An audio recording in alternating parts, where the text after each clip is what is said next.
और वह उन सारी बातों से बेखबर उस फार्म हाउस के कमरे में कैद दरवाजे के सहारे लगकर आंसू बहा रही थी। और अंश ने अपनी गाड़ी राम स्वरूप पैलेस के सामने रोकी तो एक पल के लिए उसकी आंखों में बहुत परेशानी सिमट आई थी। सिर झुकाते हुए गाड़ी का दरवाज़ा खोलकर नीचे उतर आया। उसे पता था उर्मिला देवी बेताबी से उसका इंतज़ार कर रही होंगी। कहाँ थे तुम? कल रात भी सारा खाना ठंडा हो गया। तुमने कहा था तुम्हारे एक दोस्त की तबीयत खराब हो गई है, शहर जा रहा हूँ। फिर कोई खबर नहीं थी। उर्मिला देवी उसे देखते ही नाराज़ होकर बोली थी। अंश ने आगे बढ़कर माँ के गले में अपने बाजुओं को डाल लिया। वह उन्हें क्या बताता कि वह तो दोस्त तक पहुँचा ही नहीं था, बल्कि रास्ते में ही उसे एक दुश्मन मिल गया था जिसे वह उस वक्त फार्म हाउस में कैद करके आ रहा था। बस वापस आ गया। आपको ऐसा क्यों लगता है कि मैं कहीं गुम हो जाऊंगा? वह शरारत से पूछ रहा था। उर्मिला देवी मुस्कुरा दी। शादी कर लो अंश। आखिर कब तक मुझे इंतज़ार करवाते रहोगे? अब तो 32 बरस के हो रहे हो। वह शादी के नाम से हमेशा की तरह उसके मुस्कुराते होठ मिनटों में सिकुड़ जाते थे। वह दूर हटकर टेबल पर रखे जग में से गिलास में पानी निकालने लगा। माँ, आपकी बात भी मान ली जाएगी, मगर इससे पहले बहुत ज़रूरी काम करने हैं मुझे।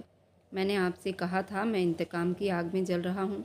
मैं इंतकाम लिए बिना मैं अपना घर नहीं बसाऊंगा, अपनी खुशियों पर ज़िंदगी शुरू नहीं करूंगा। उसकी आवाज़ में एक इंतकाम का आग था। उसके शब्द सुलग रहे थे। उर्मिला ने गहरी सांस ली। तुम्हें कितनी बार समझाया मैंने कि तुम रणवीर से टक्कर मत लेना। वह बहुत खतरनाक आदमी है और उसकी बहुत दूर तक पहुंच है। तुम्हारे पिता राम स्वरूप ने भी तो यही किया था। वह अकेले थे, बेशक दौलत और ताकत उनके पास भी थी, मगर वह इस तरह बुरे इंसान नहीं थे। शायद यही वजह थी कि आज वह अग्नि के हवाले हो चुके हैं। मुझे तुम्हें देखकर बहुत डर लगता है और तुम्हारी आंखों में भी वही बहादुरी है। कहीं रणवीर तुम्हारे साथ भी वही सब ना कर दे। उन्होंने अपना दिल मसलते सीने पर हाथ रखा था। अंश मुड़ा तो उसकी काली आंखें चमक रही थी। वह ऐसा नहीं कर सकता मेरे साथ, क्योंकि मैंने इंतकाम लेने के लिए उसी का तरीका अपनाया है। रणवीर ने पापा को झूठे केस में फंसाकर बदनाम किया था और फिर उसने पापा को कार एक्सीडेंट में मरवा दिया था। मैं उन दिनों की एक एक बात नहीं भूल सका था। पापा के साथ ही था। मुझे अच्छी तरह से पता है, जब पापा कार ड्राइव कर रहे थे तो उन्हें रणवीर की कॉल आई थी। वह हंस रहा था, पापा से कह रहा था कि जो कुछ वह चाहता था उसने करवा लिया। विदेश में रणवीर को टक्कर देने वाले सिर्फ पापा ही थे और आखिरकार रणवीर ने पापा को भी रास्ते से हटा दिया। वे बात मैं कभी नहीं भूल सकता। पता नहीं उस हादसे में कैसे बच गया, मगर ये तो तय है, जब तक रणवीर को उसके किए की सज़ा न चखा दूं, जिंदगी की कोई खुशी मेरे लिए मायने नहीं रखती। वह ठंडे अंदाज में कहता हुआ पलटकर सोफे पर बैठ गया। उर्मिला की आंखों में आंसू आने लगे। उन्होंने अपने पति को तो खो दिया था, मगर उस हादसे के बाद उन्होंने अपना बेटा भी खो दिया था। यह जिंदा दिल आंसू तो नहीं था जो बात बात पर ठहाके लगाता था। ये तो कोई और पत्थर दिल इंसान बन गया था जो मुस्कुराना भी भूल चुका था। गहरी सांस लेते हुए वह पलटकर किचन में चली आई थी। वह जानती थी कि अंश को इस फैसले से बाज रखना उनके बस में नहीं था। अगर उसने बदला लेने की ठान ली तो वह बदला लेकर ही रहने वाला था। रणवीर की भतीजी गुम हुई थी। जरूर अखबार और मीडिया में तो हंगामा मच ही गया होगा। अब तक तो एक तमाशा लग जाना चाहिए था। इंतकाम की आग में जलते हुए अंश ने सामने दीवार पर लगा टीवी ऑन किया। काफ़ी देर तक वह चैनल बदलता रहा। खबरें, मौसम विभाग, हर चीज़ पर नज़र डालते हुए उसे हैरानी हो रही थी। कहीं भी रणवीर की भतीजी के गुम होने की कोई खबर नहीं थी। क्या वह उन सब के लिए इतनी फालतू चीज़ थी? अंश ने जेब से मोबाइल निकालकर कुछ नंबर डायल किए थे। वह अंदरूनी तौर पर जानकारी हासिल करना चाहता था, मगर उसका ख्याल यहाँ भी गलत साबित हुआ था। शहर भर में किसी थाने में उस लड़की के गुम होने की कोई रिपोर्ट दर्ज नहीं करवाई गई थी। यूँ लगता था जैसे इस दुनिया में वह कुछ मायने ही नहीं रखती, जिसके खो जाने पर कोई परेशान नहीं हुआ। रणवीर और अंश के चेहरे पर हैरानी उभरने लगी। नामालूम क्यों उसके दिल में उस नाजुक सी लड़की के लिए अफसोस जाग रहा था। वह रिश्तों से उतनी ही दूर थी जितनी कि वह कल रात से गायब है, और अब दिन का उजाला फैल चुका है, फिर भी किसी को उसके गुम हो जाने की कोई खबर नहीं। उसे पछतावा सा होने लगा। वह नीली आंखों वाली मासूम सी परी उसकी निगाहों के सामने लहराई तो एकदम से बेचैन हो उठा था। जेब से मोबाइल निकालता उसने फार्म हाउस के चौकीदार का नंबर मिलाना चाहा, लेकिन इससे पहले ही उसका फ़ोन बजने लगा था। फ़ोन करने वाला फार्म हाउस का चौकीदार ही था। रणवीर ने फ़ोन कान से लगा लिया था। मुझे माफ़ कर दो मगर वह लड़की भाग गई है। मुझे नहीं पता कैसे, लेकिन वो पूरे फार्म हाउस में कहीं भी दिखाई नहीं दे रही है। चौकीदार की घबराई आवाज़ पर वह बेकाबू अपनी जगह से उठ खड़ा हो गया। क्या कह रहे हो? कैसे भाग गई इतनी सिक्योरिटी के बीच में? और तुम क्या कहीं सो रहे थे जो वह नाजुक सी लड़की तुम सबको चकमा देकर वहाँ से भाग गई है? टेबल पर से चाबी उठाते हुए वह तेज़ी से बाहर निकला था। उसके माथे पर पसीना आने लगा था। कुछ पल में वह लड़की, जिससे पहले तक उसे हमदर्दी महसूस हो रही थी, अब उसके लिए खतरे की घंटी बनने वाली थी। अगर वह लड़की वहाँ से फरार होकर रणवीर तक पहुँच जाती तो उसे बता देती कि उसे किडनैप करने वाला कोई और नहीं बल्कि अंश था। उसकी पुरानी दुश्मनी अब एक नई तरह से घातक साबित होने वाली थी। वह हमेशा सतर्क रहकर शतरंज खेलने का आदी था। कोई भी सबूत दिए बिना अब वह उसकी इकलौती चश्मदीद गवाह बनने वाली थी। वह आज़ाद घूम रही थी। तेज़ी से गाड़ी निकालते हुए वह चौकीदार पर गुर्रा रहा था, लेकिन जो कुछ चौकीदार ने उसे बताया था, अंश उसे सुनकर बिल्कुल सुन रह गया था। उसे विश्वास नहीं हो रहा था। ये सब कुछ करने वाली वही नाजुक सी लड़की थी जो कल रात फूट फूट कर रो रही थी। सर, वह लड़की कमरे से बाहर निकलकर मेरे पास आई। जब मैं फार्म हाउस के आंगन में गार्डनिंग कर रहा था, लड़की ने मुझसे कहा कि उसे पानी पीना है। अंदर कमरे के फ्रीज में पानी नहीं है। मैं हैरान होकर उठा और तभी उसने मेरी आंखों में कोई चीज़ स्प्रे कर दी।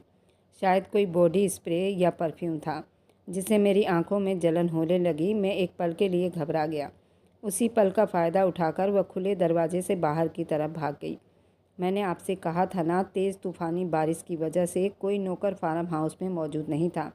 मैंने सबको फ़ोन करके बुला लिया था, मगर अभी तक कोई नहीं पहुंचा है। आंखों में थोड़ी जलन कम हुई। मैंने उसे ढूंढना शुरू किया। इतना ज़्यादा उजाला भी नहीं था। मैंने काफ़ी दूर तक उसे ढूंढा, मगर पता नहीं वह इतनी देर में कहाँ गायब हो गई थी। स्टीयरिंग व्हील पर हाथ मारते हुए अंश ने खुद को उस वक्त कोसा था जब उसने फार्म हाउस में उस लड़की को आज़ाद छोड़ने की बात की थी। अपने हमदर्दी की वजह से मजबूर होकर उसने कमरे का दरवाज़ा लॉक नहीं किया था, और यही उसकी सबसे बड़ी गलती बन गई थी। लीवा ने उसे फार्म हाउस से बाहर निकलते सुख की सांस ली थी। अंधाधुंध पेड़ों के बीच में दौड़ते उसने कोशिश की थी वे सड़क पर न जाए। वैसे भी फार्म हाउस के सामने सड़क का कुछ ही हिस्सा पक्का था। उसके बाद तो कच्चे मिट्टी का रास्ता था। न जाने वह कितनी देर तक भागती रही। उसे अपने घर जाना था। अगर वह ज़्यादा करीब भी ना हो, मगर उसके अपने लोग तो मौजूद थे। कोई उसे अपने इंतकाम का निशाना बनाने के लिए नहीं बैठा था। वह उसके अपने रिश्तेदारों का घर था। लीवा जानती थी कि उसे वही जगह मिलेगी। भागते भागते उसके पैरों में छाले पड़ गए थे। उसने एक चालाकी की थी। फार्म हाउस से निकलने से पहले अपने कपड़े बदल लिए थे, इसलिए अब कोई उसे देखकर शक नहीं कर सकता था। रास्ते में उसने हिम्मत करके गाड़ी वाले से लिफ्ट ली थी। गाड़ी वाले के सवालों के जवाब में भी उसने अपने होठों पर बिल्कुल चुप्पी साध रखी थी। न जाने वह क्या समझता था, शायद यही कि फार्म हाउस में रात कोई लाई जाने वाली लड़कियों में से एक बची होगी जो इस वक्त अपने घर वापस जाना चाहती हो। किस्मत अच्छी थी कि गाड़ी वाले ने लीवा को शहर में उतार दिया था जिस वक्त वह अपने चाची की उस बड़े से बंगले के सामने पहुंची। पेड़ों के बीच में लीवा वैसे ही छुपी रही जैसे कि वो कोई साया हो। कोई हलचल नहीं, कोई परेशानी नहीं। और लीवा के दिल को कुछ हुआ था। क्या किसी को इतना भी फ़र्क नहीं पड़ा कि मैं कल रात से उस घर से गायब थी? अब लीवा ने आसमान की तरफ निगाह उठाई। शाम एक बार फिर रात में बदलने की तैयारी कर रही थी। उसे घर से निकले काफ़ी घंटे बीत चुके थे। अब तक तो किसी को भी कोई फ़र्क तो पड़ना चाहिए था। दिल कड़ा करके वह आगे बढ़ी।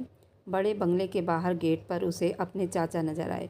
वे अपने रूम गार्ड से बात कर रहे थे। लीवा का दिल कांप कर रह गया था।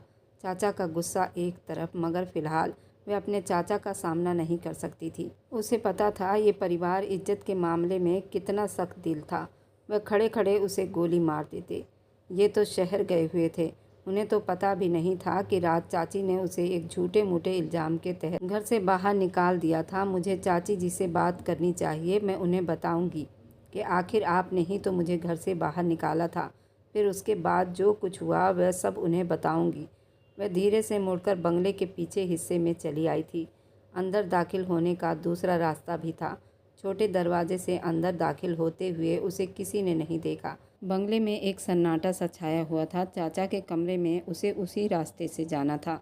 रास्ते में कदम रखते ही कुछ दूर ही चल पाई थी जब अचानक वह चौंक कर पलटी। उसे अपने पीछे किसी की मौजूदगी का एहसास हुआ था। उसका शक ठीक था। उसके पीछे सोहन खड़ा था। चेहरे पर मक्कारी भरी हंसी सजी हुई थी, आंखों में हमेशा वाली चमक लिए। उसने आगे बढ़कर अपना हाथ लीवा के होठों पर दबा दिया। देखो तो जरा कौन वापस आया है। पूरी रात घर से बाहर रंगरलियां मनाने के बाद आखिरकार तुम्हें घर का ख्याल आ ही गया। लीवा को उसकी पकड़ अपने जिस्म में सिहरन पैदा करती हुई महसूस हुई। उसकी आंखों में नमी उतरने लगी। उसने खुद को छुड़ाने के लिए जोर लगाया, मगर सोहन की पकड़ उसके ऊपर मजबूत होती चली गई। पापा तो पता नहीं तुम्हारे साथ क्या करेंगे। उन्हें साफ साफ कह दिया है कि अब अगर तुम घर आई तो तुम्हें सीधा गोली मार देंगे। वैसे तुम गई किसके साथ थी? हाँ, जो लेकर गया था वह छोड़ गया क्या? मेरे साथ तो नरमी दिखाते हुए तुम्हारी बड़ी जान जाती थी। बाहर अपना सब कुछ खुशी खुशी लुटा कर आई हो ना? वह उसके ऊपर झुकता हुआ वहसी अंदाज में कह रहा था। लीवा को अपनी सांसें रुकती हुई महसूस हुई। एक बार उसने खुद को छुड़ाने की कोशिश की थी। पिछले रास्ते से आना उसकी सबसे बड़ी गलती साबित हुई थी। चाची के अलावा आखिर वह उस आदमी को कैसे भूल सकती थी जिसने हमेशा लीवा पर गंदी नज़र रखी थी। पिछले 4 सालों में कोई मौका ऐसा नहीं गया था जब सोहन ने गलीज नज़रों को उस पर डालना नहीं भूला था। वह हमेशा मौके की तलाश में रहता था, कब किस वक्त फ़ायदा उठा ले। कभी उसके हिप पर हाथ मारता, कभी उसके छाती पर, और कभी कोई जोर ज़बरदस्ती कर देता। नामालूम कैसे लीवा उसे भूल गई थी। एक झटके से उसने सोहन का हाथ अपने होठों से हटाया। मुझे छोड़ दो, नहीं तो मैं चाचा को सब कुछ बता दूंगी। मुझे जाने दो। उसने खुद को छुड़ाने की कोशिश की, मगर सोहन ने एक बार फिर उसे अपनी पकड़ में लेते हुए अपना हाथ सख्ती से उसके होठों पर जमा दिया। चिल्लाने की कोशिश मत करो। इन लोगों के लिए तुम वैसे भी गायब हो चुकी हो। थोड़ा सा फ़ायदा मुझे भी उठाने दो तो क्या हो जाएगा तुम्हारा? तुम जैसी लड़कियों के तो न जाने कितने बॉयफ्रेंड होते हैं जो आधी रात को घर से गायब हो जाती हैं। मुझे भी अपना बॉयफ्रेंड ही समझ लो। वह उसके ऊपर झुका था और लीवा के होठों से एक दिल दहला देने वाली चीख निकली, मगर वह किसी के कानों तक नहीं पहुंच सकी। उसके होठों पर दम घुट कर रह गई थी। वो बुरी तरह से फड़फड़ाई और उसी पल जैसे कोई चमत्कार हुआ हो, कोई उसकी मदद को आगे आया था। एक जोरदार आवाज़ आई और किसी ने सोहन के सिर पर वार किया था। एक जोरदार झटके के साथ सिर पर हाथ रखते हुए पलटा। लीवा ने धुंधलाई आंखों से उसे देखा। सोहन का हाथ खून से लाल हो रहा था। उसके पीछे कोई खड़ा था। 6 फुट से लंबा कद, वही कद काठी, वही बोल, वही आंखें। उसके हाथ में लोहे की कोई चीज़ थी जिसे उसने सोहन के सर पर वार किया था। सोहन चकराता हुआ जमीन पर गिर चुका था। उसकी आंखों में ऐसे शोले भड़क रहे थे। एक पल के लिए लीवा को अपनी आंखों पर बड़ा आश्चर्य हुआ। वह यहाँ कैसे आया था? लीवा को अपना दम घुटता हुआ महसूस हुआ। आखिर वे आज़ाद क्यों नहीं हुई थी? एक कैद से दूसरी कैद, एक नर्क से दूसरा नर्क। आखिर ये सब उसकी किस्मत क्यों था? वह चकराते सिर को थामते हुए दीवार का सहारा लेने की कोशिश करने लगी। क्या हो रहा है यहाँ? कौन है? इस गंभीर आवाज़ पर लीवा ने बेबसी से अपनी आंखें मींच ली थी। मौत अब उसके सामने थी। ये चाचा की आवाज़ थी। अंश के हाथ में लोहे की रोड थी और दुश्मन बिल्कुल सामने था। सिर उठाकर देखा तो उसका दुश्मन उसके सामने था। नफ़रत की एक लहर उसके अंदर जागी थी। वह यहाँ लीवा का पीछा करते हुए आया था। वह जानता था वह उसी के घर में जाएगी और वहीं रहेगी। उसकी तलाश के लिए ये उसके अपनों का घर था जिन्हें वह बेवकूफ़ अपना समझती थी। वह उसके पीछे घर में दाखिल हुआ था ताकि उसे चुप वापस ले जा सके।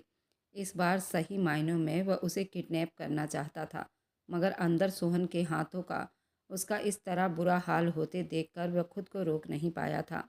अब उस वक्त सोहन अधमरी हालत में ज़मीन पर पड़ा हुआ था।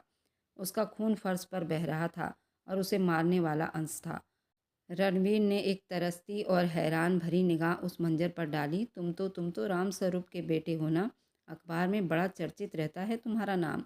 अपने बाप की मौत का बदला लेने के चक्कर में तुम मेरे घर में क्या कर रहे हो? वह परेशानी से बोलते हुए आगे बढ़ा था। उसकी निगाहें ज़मीन पर पड़े अपने गोद लिए इकलौते बेटे पर पड़ी।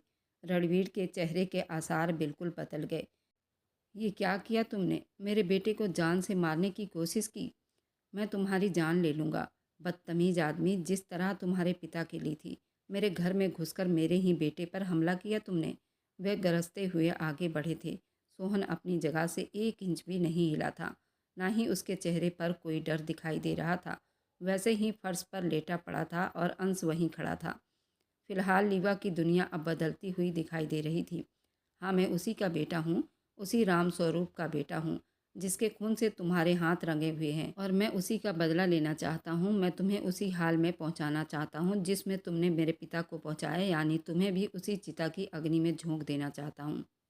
आज किस्मत खुद मुझे यहाँ तक ले आई है।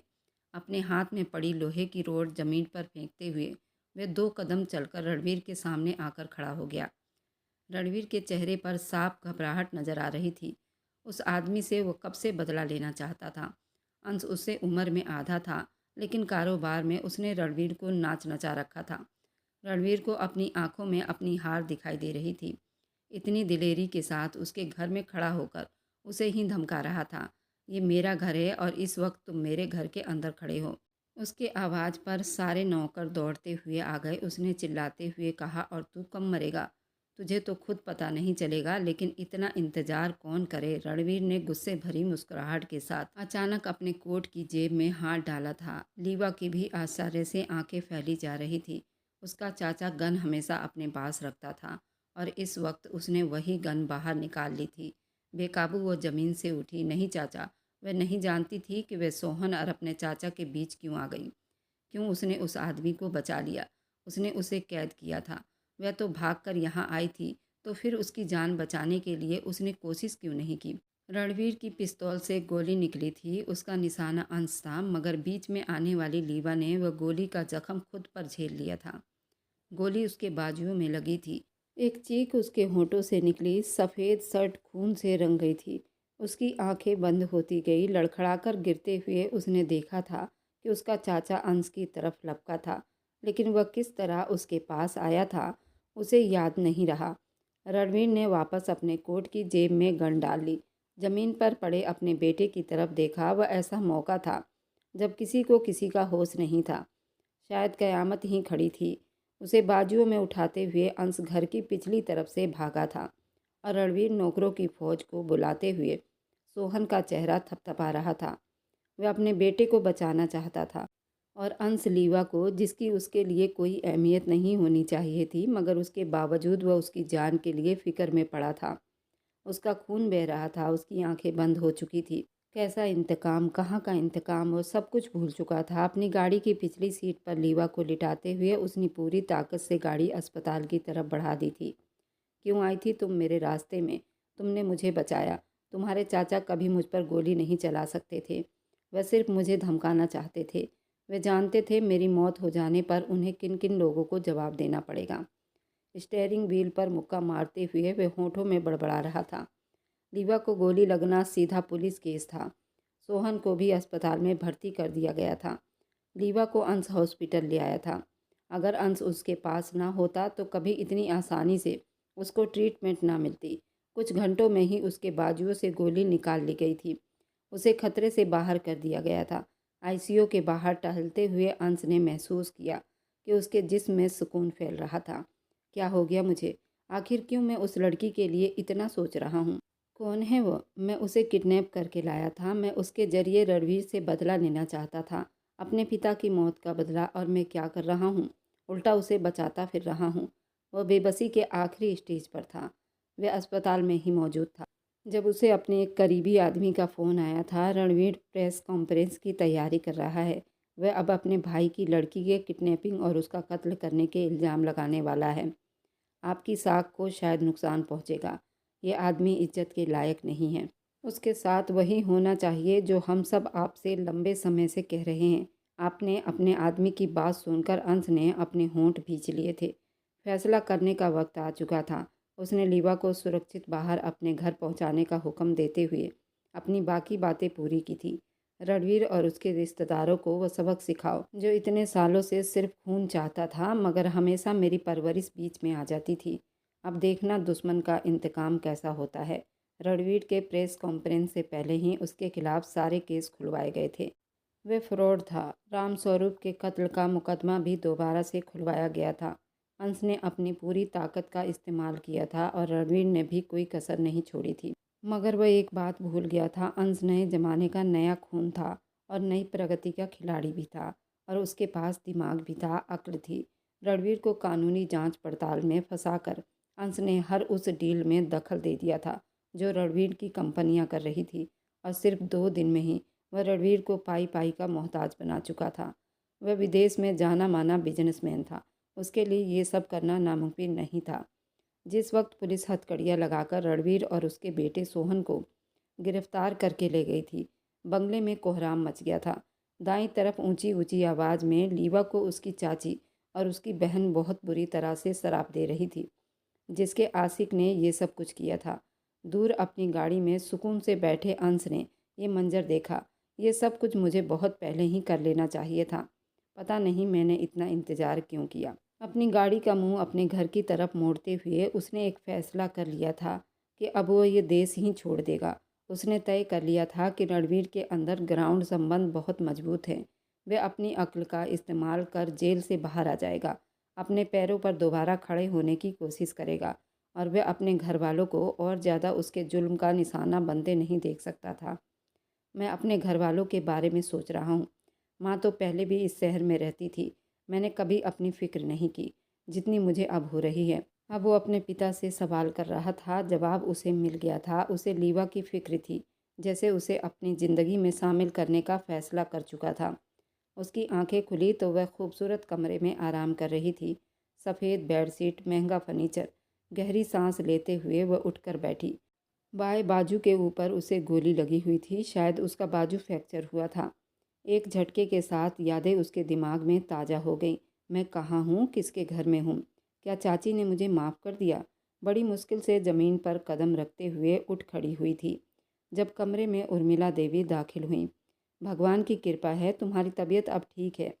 पूरे 1 हफ्ते के बाद होश में आ रही हो। चोट तो ज़्यादा नहीं थी, दिमागी सदमे का असर था जिसकी वजह से तुम बेहोश हो गई थी और होश में नहीं आ रही थी। वह प्यार से कहती हुई उसके पास आकर बैठ गई थी। पहचाना? अरे मुझे ठीक से देखो, अंश की माँ हूँ, तुम इस वक्त हमारे घर पर हो, वह प्यार से बोली थी। लीवा ने अपना मुंह मोड़ लिया और तभी दरवाज़ा खुला और वह कमरे में दाखिल होते हुए दिखा था। देखो, अंश भी आ गया। लंबी उम्र है तुम्हारी बेटे, मैं वैसे तुम्हारे ही बारे में बात कर रही थी। उर्मिला देवी ने बड़े प्यार से उसके सर पर हाथ फेरा था। वह चुपचाप खड़ा रहा। अब कैसी है तबीयत? वह धीरे से लीवा के सामने आया और उसने पूछा। लीवा ने मुंह मोड़कर उसे देखा। उसके चेहरे पर आज एक नया सा असर दिखाई दे रहा था, लेकिन वह उसका क्या लगता था? कुछ भी तो नहीं, जिसके लिए उसने अपने बाजुओं पर गोली खा ली थी। मुझे किसी अनाथ आश्रम में छोड़ाओ या किसी भी जगह पर छोड़ दो। मैं एक बेसहारा लड़की हूँ। मैं आप लोगों पर और ज़्यादा बोझ नहीं बनना चाहती। मेरे चाचा ने मुझे घर से बाहर निकाल दिया। मेरे माँ बाप जिंदा नहीं हैं। मेरा इस दुनिया में कोई नहीं है। बोलते बोलते उसकी आवाज़ बैठ गई थी। उर्मिला देवी ने एक नज़र अंश की तरफ देखा था और चुपचाप बाहर निकल गई थी। कुछ फैसले उन दोनों को खुद ही करने थे, ये बात उर्मिला देवी जानती थी।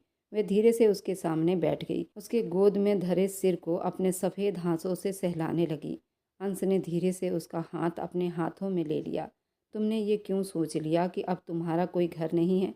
जिस वक्त तुमने मेरे हिस्से की गोली अपने ऊपर खाई थी, क्या उसी वक्त तय नहीं हो गया था कि मैं और तुम एक दूसरे के क्या लगते हैं? सोहन और उसका बाप अपने अंजाम को पहुंच चुके हैं और कई साल उन्हें जेल में बिताने पड़ेंगे। इससे पहले वह जेल से बाहर नहीं आ सकता और मुझे पता है अब वो इस देश में नहीं रहेगा। मैं अपना कारोबार अब अपने देश में शिफ्ट कर रहा हूँ और ज़्यादा किसी को खोना नहीं चाहता, वह धीरे से बोला था। लीवा ने आंसू भरी आंखें उठाकर उसे देखा। क्यों इतना अपनापन लगता है और आपकी मौजूदगी में खुद को इतना सुरक्षित महसूस कर रही हूँ। कौन से अपने हैं जिन्हें आप खोना नहीं चाहते? वह बेकाबू होकर बोली थी। अंश के होठों पर मुस्कुराहट आ गई थी। पहले माँ और मेरी होने वाली पत्नी जो मेरे सामने बैठी है, क्या मुझसे शादी करोगी? मना मत करना प्लीज़। अब तो हम दोनों का एक खास गहरा रिश्ता भी बन गया है, उसने उसके बाजुओं के चोट की तरफ इशारा करते हुए शरारत से कहा था। लीवा ने बड़ी मुश्किल से अपनी मुस्कुराहट छुपाई। बेशक उसका दिल दुखी था, वह अपने दिए हुए जख्मों के अंदर चूर चूर हो चुकी थी, मगर उसे अंश अच्छा लगता था।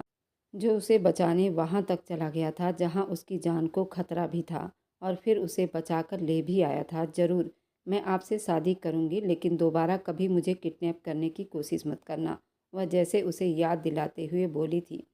अंश ने सिर हिलाकर हंस दिया। मैं तुम्हें ज़िंदगी भर के लिए अपने पास कैद कर लूँगा, फिर ज़रूरत नहीं रहेगी। उसकी बात पर वह बेकाबू मुस्कुरा उठी, और जैसे दूर तक फूल ही फूल खिल गए थे। लीवा ने मुस्कुराकर पूछा, आखिर मेरे चाचा से आपके पिता की क्या दुश्मनी थी और क्या कारण था? तब उर्मिला देवी ने जो बात बताया, सबके होश उड़ा गए थे। उर्मिला देवी ने बताया कि सोहन की माँ कमला देवी एक बहुत ही खूबसूरत औरत थी। उन्होंने बंसी नाम के आदमी से लव मैरिज की थी। बंसी रणवीर के कंपनी में ही काम करता था। रणवीर की नज़र कमला देवी पर पड़ गई थी। रणवीर किसी भी हद तक कमला देवी को पाना चाहता था, लेकिन उसे पता था उसके बीच में कांटा बंसी है। बंसी से कमला देवी बेहद मोहब्बत करती थी। एक दिन रणवीर ने अपनी ब्रेक फेल गाड़ी बंसी के हाथ में पकड़ा दी थी। उस गाड़ी ने बंसी की जान ले ली, लेकिन ये बात कोई साबित नहीं कर पाया। इसे एक हादसे के नाम देकर छोड़ दिया गया था। रणवीर ने कमला देवी को पाने के लिए एड़ी से चोटी तक की जोड़ लगा ली थी, लेकिन वह उन्हें हासिल नहीं कर पाया। एक रात जब कमला देवी और सोहन घर पर अकेले थे, रणवीर चुपके से उनके घर पहुंच गया था। उसने कमला देवी को बेहोश किया और उनके जिस्म से वह सब हासिल कर लिया जो उसे चाहिए था। जब कमला देवी होश में आई तो रणवीर ने झूठा डरामा कर उन्हें अपने प्यार के जाल में फंसाना शुरू कर दिया, और कमला देवी भी उसे अपना सब कुछ समझने लगी थी। लेकिन एक रात कमला देवी ने अपने घर की सीसीटीवी फुटेज खोली और सारी सच्चाई जान गई, और उन्होंने राम स्वरूप को फ़ोन किया और सब कुछ बता दिया। राम स्वरूप को भाई जैसा मानती थी। जब राम स्वरूप वहाँ पहुँच रहे थे, रास्ते में ही रणवीर ने उन्हें मौत के घाट उतार दिया, जबकि उनका बेटा उसी गाड़ी में था। उस वक्त अंश की उम्र 8 साल थी और सोहन की उम्र 3 साल। सोहन रणवीर को बहुत चाहने लगा था। रणवीर भी उसे अपने बेटे जैसा प्यार करता था। रणवीर राम स्वरूप पर हमला करवाकर कमला देवी के घर पहुंचा था, लेकिन तब तक कमला देवी ने अपनी जान खुद ले चुकी थी। रणवीर ने सोहन को गले से लगा लिया और उसे अपने घर ले आया। उसे अपनी बेटियों से भी ज़्यादा प्यार देने लगा। लेकिन सोहन की माँ कमला देवी की मौत की वजह भी रणवीर ही था। जब सोहन जेल से बाहर निकला तो सारी सच्चाई जानकर उसने रणवीर का घर छोड़ दिया। उसने अंश और लीवा से भी माफ़ी मांगी थी, और अंश ने अपने चचेरी बहन से सोहन की शादी करवा दी थी। उसके बाद अंश ने लीवा से शादी कर ली थी।